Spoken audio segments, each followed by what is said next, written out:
संगठित गिरोह के सदस्य रहे हैं उनका भी हम लोग प्रोफाइलिंग करा रहे हैं, क्योंकि कांडों की संख्या बहुत ज़्यादा है, इसलिए कड़ियाँ जोड़ने में निश्चित रूप से थोड़ा सा समय लगेगा। तो निश्चित रूप से बहुत से कोचिंग इंस्टीट्यूशंस भी हमारे संदेह के घेरे में है, अनुसंधान के दायरे में है। अब कोर्ट की अनुमति लेके हम लोग उनका तकनीकी विश्लेषण करेंगे यहाँ पे आर्थिक अपराध इकाई में ही और विधि विज्ञान प्रयोगशाला के बाद। नमस्कार, आप लाइव स्ट्रीम्स देख रहे हैं। मैं हूं आपके साथ रोहित वर्मा। बिहार में सिपाही भर्ती 2023 के पेपर लीक के बाद ईओयू पर जिम्मेवारी है। ईओयू के पास कई दर्जनों केस हैं।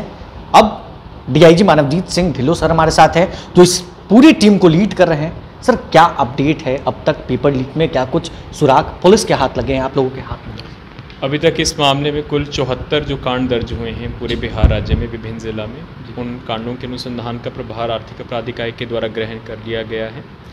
प्रारंभिक रूप से इसमें 150 लोग गिरफ्तार हुए थे अलग अलग ज़िला से। उन सभी का हम लोगों ने सूचना ज़िला से मंगवाई थी और उनमें से जो ऐसी अपराध शैली थी जिसमें संगठित गिरोह के शामिल होने की संभावना है, उनको अलग से हम लोगों ने चिन्हित किया है और ऐसे सभी अभियुक्त उन लोगों की वर्तमान में जुडिशियल कस्टडी में है। उन लोगों की हम लोगों ने रिमांड के लिए अधियाचना वो करवा रहे हैं और उनका हम लोग कस्टोडियल इंटरोगेशन कराएंगे।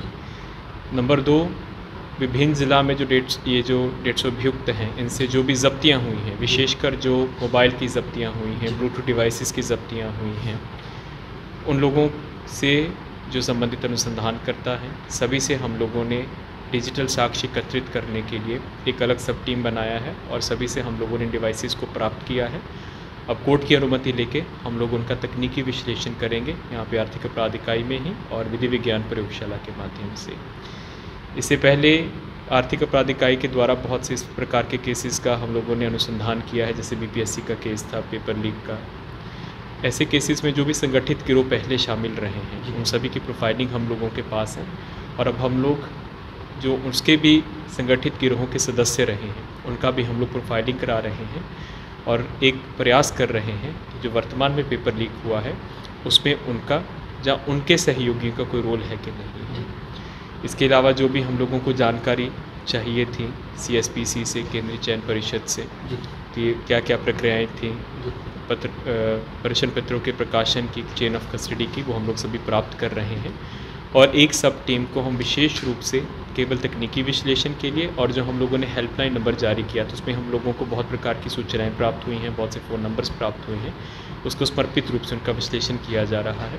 क्योंकि कांडों की संख्या बहुत ज़्यादा है, इसलिए कड़ियाँ जोड़ने में निश्चित रूप से थोड़ा सा समय लगेगा, लेकिन धीरे धीरे परत दर परत हम लोग इसका अनुसंधान कर रहे हैं और बहुत सा अच्छे साक्ष्य हम लोगों के पास आए भी हैं और आगे हम लोग प्रोग्रेस कर रहे हैं। आपने कहा कि कई कोचिंग संस्थान भी इसमें पाए जा सकते हैं। बिल्कुल, क्योंकि हम लोगों ने जो अभी तक तकनीकी विश्लेषण किए हैं, बहुत से जो मोबाइल फ़ोन्स में हम लोगों ने चीज़ें देखी हैं, क्योंकि बहुत से जो अभ्यर्थी हैं वो कोचिंग संस्थानों के माध्यम से ही पढ़ते रहे हैं, तो वहाँ पर भी आंसर कीज़ के संबंधित में चैट्स हम लोगों को मिले हैं, कुछ जानकारियाँ मिली हैं।